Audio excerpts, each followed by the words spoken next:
দিকে মৌলভীবাজারে বিপদসীমার উপর দিয়ে প্রবাহিত হচ্ছে নদ নদীর পানিবন্দী প্রায় 2 লাখ মানুষ বন্যার পানিতে ডুবে প্রাণ হারিয়েছেন একজন, নিখোঁজ দুজন। এ নিয়ে আরও জানাতে জেলার মাতারকাপন থেকে যুক্ত হচ্ছেন সহকর্মী এম এ হামিদ।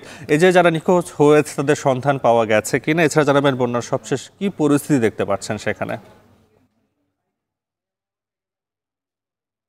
নাফি, আপনি নিজে বলছিলেন, আমি এই মুহূর্তে দাঁড়িয়ে আছি মাতারকাপন এলাকায়। দেখতেই পাচ্ছেন আমার পিছনে যে রাস্তাটি গিয়েছে সেটা হচ্ছে মৌলভীবাজার থেকে শমশনগর এবং কমলগঞ্জ রাস্তা, চাতলাপুর চেকপোস্টের রাস্তা।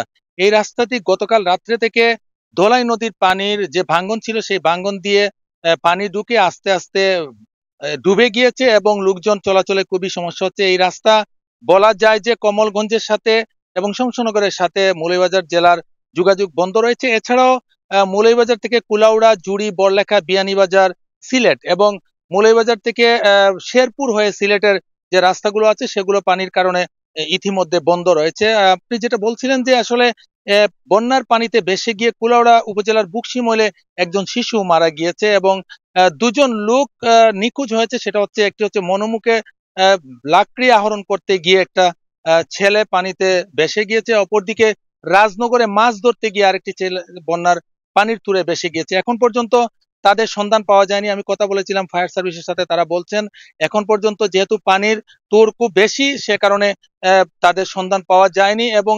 অন্যান্যভাবে যেটা হচ্ছে যে অন্যান্য এলাকার যে পানির অবস্থা সেটাও কিন্তু প্রচুর সমস্যার মধ্যে এবং যেটা হচ্ছে মানুষজন যতই সময় যাচ্ছে তত কিন্তু নতুন নতুন এলাকা প্লাবিত হচ্ছে। অর্থাৎ মনু এবং দলাই মিলিয়ে মোট 18টি জায়গায় ভাঙ্গন সৃষ্টি হয়েছে এবং ভাঙ্গন ছাড়াও কিন্তু বেড়িবাঁধের উপর দিয়ে পানি উপচে পড়ে বিভিন্ন জায়গা প্লাবিত হয়েছে। আমি কথা বলেছিলাম পানি উন্নয়ন বোর্ডের নির্বাহী প্রকৌশলীর সাথে, তিনি আমাকে জানিয়েছেন এই মুহূর্তে 12টার খবর হচ্ছে যে মৌলভীবাজারের চাঁদনীঘাট পৌঁছে মনু নদীর পানি 113 সেন্টিমিটার বিপদসীমার উপর দিয়ে, কুশিয়ারা নদীতে শেরপুরে 11 সেন্টিমিটার এবং জুড়ি নদীতে 195 সেন্টিমিটার বিপদসীমার উপর দিয়ে প্রবাহিত হচ্ছে। সুখের কথা হচ্ছে যে ধলাই নদীর পানি বিপদসীমার 107 সেন্টিমিটার নিচ দিয়ে প্রবাহিত হচ্ছে এবং যেখানে পানি বৃদ্ধি পেলে শহরের দিকে পানি বাড়ে সেটা হচ্ছে মনু রেলওয়ে ব্রিজের যে পয়েন্ট রয়েছে, সেখানে কিন্তু এখন পানি বিপদসীমার 3 সেন্টিমিটার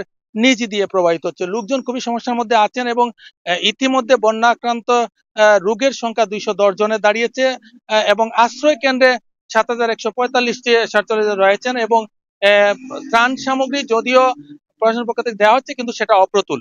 এই ছিল আমার কাছে মৌলভীবাজার থেকে বন্যা নিয়ে সর্বশেষ। মৌলভীবাজারের বিপদসীমার উপর দিয়ে প্রবাহিত হচ্ছে নদ নদীর পানি, এছাড়া সেখানে পানিবন্দী অবস্থায় রয়েছে প্রায় 2 লাখ মানুষ। এই খবর জানাতে যুক্ত ছিলেন সহকর্মী এম এ হামিদ।